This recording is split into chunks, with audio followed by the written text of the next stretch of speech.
So in case you have a problem with Face ID not working on your iPhone Air and you know you've set it up already, then the solution to this problem might be to reset Face ID. Basically, delete the Face ID data and register new or fresh Face ID data. So swipe up and then go to settings.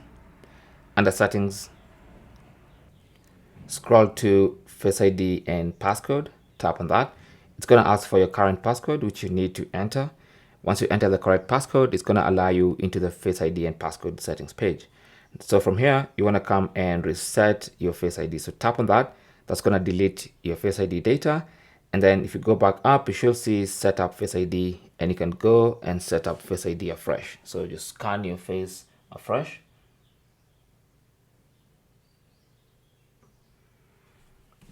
And that should fix the problem you had with Face ID. Now also check whether you've registered Face ID with a mask. You might be trying to use it with a mask and you haven't registered your face with a mask. Or maybe you're trying to wear a mask and you've already set up your phone not to use Face ID with a mask. So resetting and setting up Face ID afresh usually fixes most of these problems. Okay, so now Face ID should be able to work.